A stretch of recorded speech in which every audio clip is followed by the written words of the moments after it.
اللہ نے انسانی ذہن میں خیال ڈالا. وہ سیب تو ہمیشہ لاکھوں سال سے زمین پہ گرتا آیا تھا.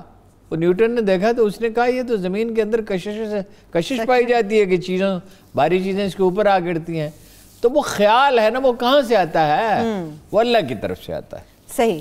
تو ہم یہ نہیں کہہ سکتے. لہذا اس کا علاج ہے انتہائی پرہیز اور صبر اور انتظار, اور آخرکار ہو جائے گا. بھائی زندگی کو خدا نے آزمائش کے لیے پیدا کیا, پکنک کے لیے نہیں بنایا ہے. لیکن ہم تو پکنک کے لیے اپنی زندگی گزارتے ہیں. جس طرح آپ کہہ رہے ہیں, اور واقعی عمران خان صاحب نے بات کی کہ کوئی پتہ نہیں اس وبا پر کب تک قابو پایا جا سکے گا, تو آپ کا مطلب ہے کہ ہمیں تمام لوگوں کو اس وائرس کے ساتھ اب زندگی کا ایک نیا طریقہ سیکھنا ہوگا. بالکل, میں تو بارہا آپ سے کہہ چکا ہوں یہ وزیر اعظم کا کام نہیں ہے تنہا, نہ حکومتوں کا ہے, یہ تو انڈیویجول کی ذمہ داری ہے, اور سب کو پوری کرنی پڑے گی, اور ہر شخص کو پوری کرنی پڑے گی. نہیں پوری کریں گے تو بھگتیں گے. ٹھیک ہے. ابھی جو وہ تو خدا کا شکر ہے, دیکھیے نا وہاں تو جتنی اموات ہوئی ہیں امریکہ میں اتنے تو یہاں کیس نہیں ہیں پاکستان میں. 60,000 اموات 60,000 اموات ہو چکی ہیں, 23,000 کیس ہیں. بر صغیر میں انڈیا میں بھی کم ہوا ہے, اور بنگلہ دیش میں بھی کم ہوا ہے, سری لنکا بھی کم ہے, یہاں بھی کم ہے.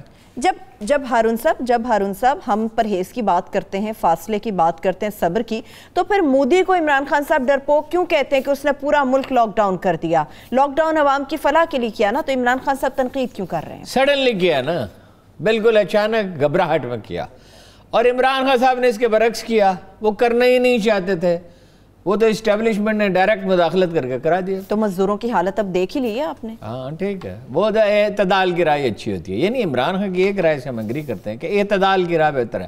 انہوں نے کہا ایرانیوں سے بات کی, انہوں نے کہا ہم کھول رہے ہیں کاروبار بتدریج سارے ایک ایک کر کے. انہوں نے مصریوں سے بات کی, وہاں بھی تقریباً یہی ہلاکتوں کا تناسب وہ کہتے ہیں. انہوں نے کہا ہم بھی ایک ایک کر کے کھول رہے ہیں, اور یہی وہ ملک ہیں جن سے ہماری کوئی مناسبت ہے. ہماری مناسبت امریکی معاشرے, امریکہ میں بھی اب انہوں نے فیصلہ کیا ہے کہ رفتہ رفتہ کھول دیں گے. بھائی ٹھیک ہے, لوگ اپنا ماسک پہن کے گھومے پھریں, اور ماسک بہت اچھی قسم کے بننے پڑے. اچھی قسم کا ماسک بنانے کے لیے کتنی ٹیکنالوجی چاہیے؟ یہ تو بڑے افسوس کی بات ہے کہ لے دے گے کہ فوجی فیکٹری ہے جو بنا رہی ہے اچھے ماسک, باقی تو کوئی بہت اچھے نہیں ہیں.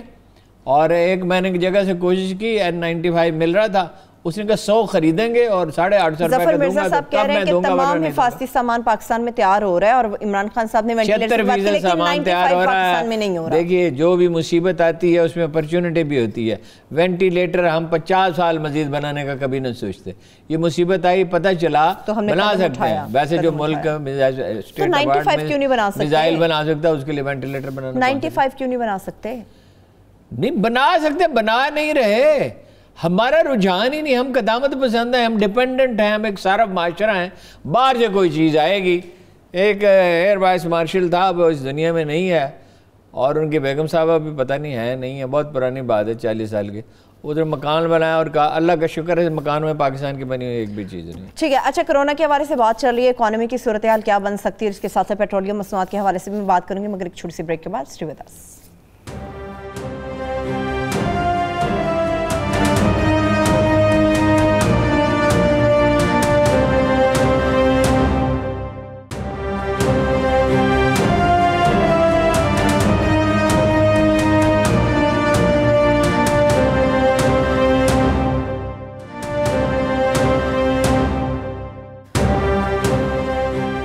بریک کے بعد ایک بار پھر سے پروگرام میں ہم آپ کو خوش آمدید کہیں گے. اکانومی کی صورتحال پر بھی ہارون صاحب ابھی بات کرنا باقی ہے.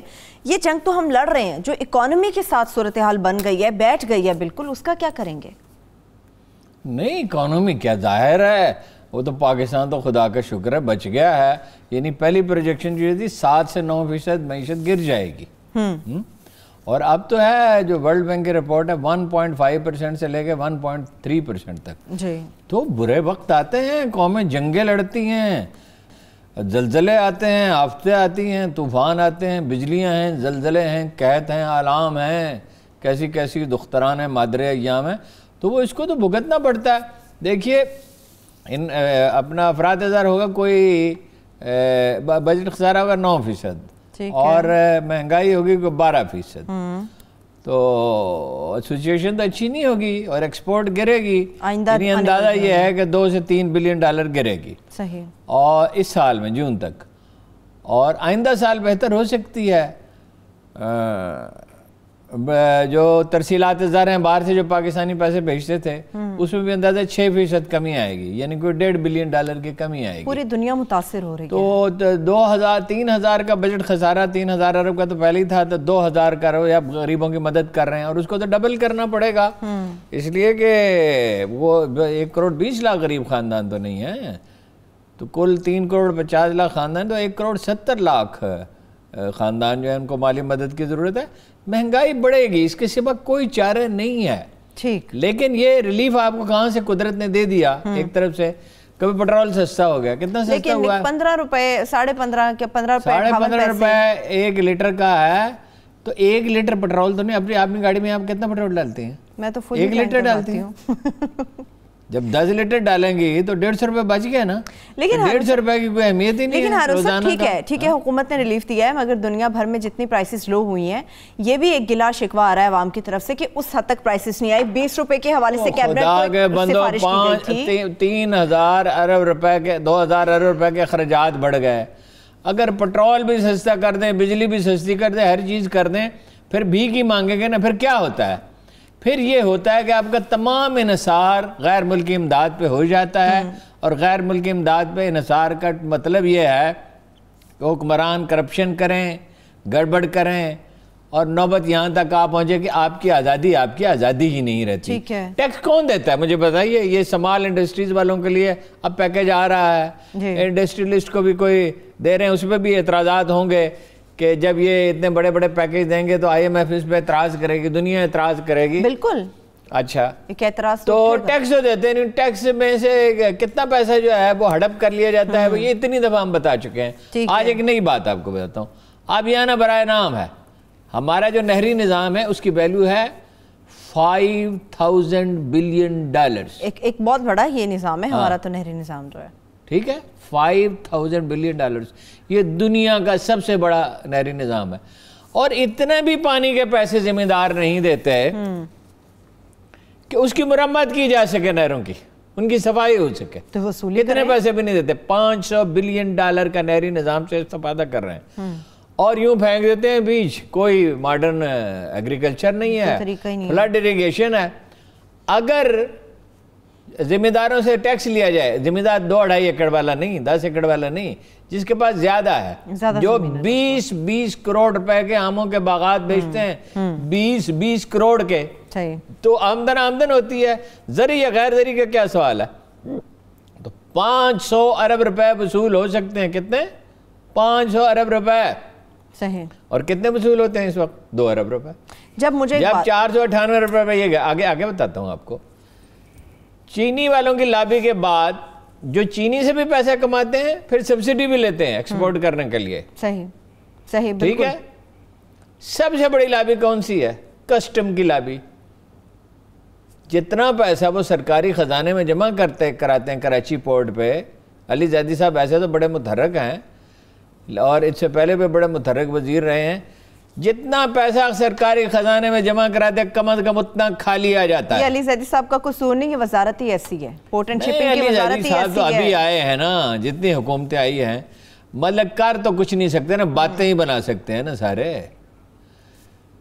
تو سرکاری انٹرپرائز میں ہم بتاتے رہتے ہیں، ریلوے میں، پی آئی اے میں کہ اللہ کا شکر ہے کہ اس کو اسینشل سروس قرار دیا، اس کو قرار دیے رکھیں، بلکہ ریلوے کو بھی قرار دیں، سٹیل مل کو بھی قرار دیں.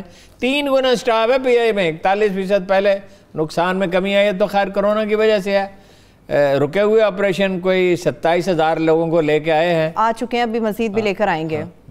آپ نے ٹیکس کی خود ہی بات کی ہارون صاحب کہ کہاں ٹیکس دیا جاتا ہے. مجھے بتائیں، جب پتہ ہے حکومت کو، نمائندگان کو پتہ ہے کہ ٹیکس نہیں دیا جاتا، تو یہ بجٹ میں جو سپر کرونا ٹیکس لگانے کی تجویز ہے، یہ کہاں سے آئی ہے؟ یہ کون لوگ ہیں جو اس قسم کی باتیں کرتے ہیں؟ جب ٹیکس ملتا نہیں، یہاں پہ کہاں لگائیں گے وہ ٹیکس؟ آسان راستہ اختیار کرنا ہے، پٹرول سے لیں گے.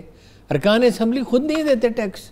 تو آپ کو ایک ممبر کا بتایا تھا نا کہ اکیلا 92% دیتا تھا، باقی ساری اسمبلی مل کے 8%. یہ اپنے گھوسٹ اٹینڈنس کے اوپر 5,000 نہیں چھوڑتے، یہ ٹیکس کہاں سے دیں گے ہارون صاحب؟